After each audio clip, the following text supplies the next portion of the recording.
নমস্কার বন্ধুরা, মাহিমার ঘরকন্যার একটি ব্লগে আবারও আপনাদের স্বাগত। কেমন আছেন আপনারা? নিশ্চয়ই ভালো আছেন। আগের ব্লগটিতে বলেছিলাম যে আমি আমার ঘোরার দ্বিতীয় অংশটা আপনাদের সঙ্গে শেয়ার করব, তাই চলে এসেছি সেটা নিয়ে। বন্ধুরা, প্রচণ্ড ঠান্ডা, প্রচণ্ড ঠান্ডা।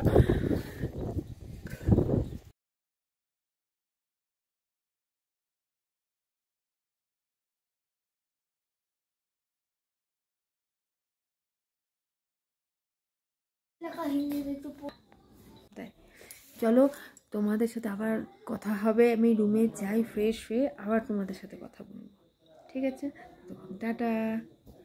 চলে এসেছে চা, পকোড়া এবং মোমো। ওই যে দেখুন কাঞ্চনজঙ্ঘার ভিউ, ওখানে তিস্তা নদীটা গেছে, কি অপূর্ব লাগছে। তুমি বলে ক্যামেরা বন্দি কেন করছো না?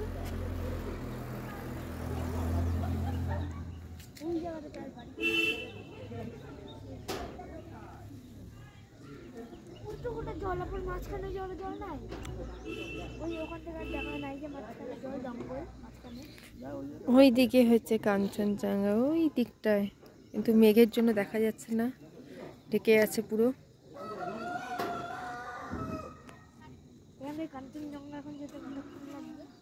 আস্তে আস্তে ওয়েদারটা একটু পরিষ্কার হচ্ছে, যদি ভাগ্য ভালো থাকে দেখা যেতে পারে।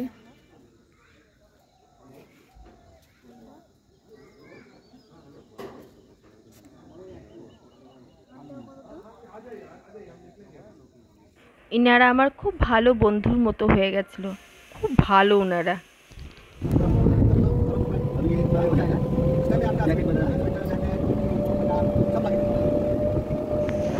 এখন বাড়ি ফেরার পালা।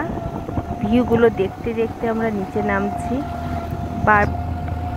পাহাড়ের গায়ে গায়ে সুন্দর সুন্দর কাঠের বাড়িগুলো দেখলে এত সুন্দর লাগে, দেখুন, অপূর্ব না? মনে হয় না যে এখান থেকে আর ফিরি। যদি আর কিছুদিন এখানে থাকতে পারতাম তবে মনে হয় না আসমৃত্য। এত ভালো লাগে এইসব জায়গাগুলো।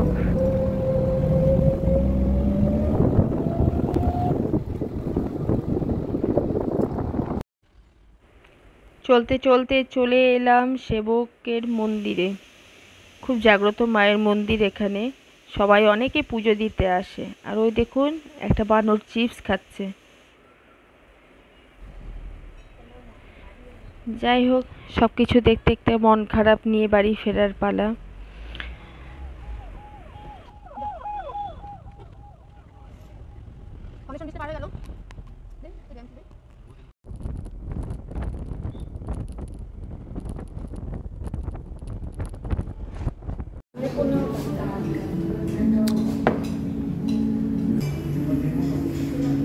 আস্তে আস্তে এত খিদে পেয়ে গিয়েছিল, আর থাকতে পারলাম না। কিছু খেয়ে নিয়ে তারপর একদম বাড়ি। ব্লগটাকে এখানেই শেষ করছি, আবার দেখা হবে নেক্সট ব্লগে। ততক্ষণের জন্য টাটা।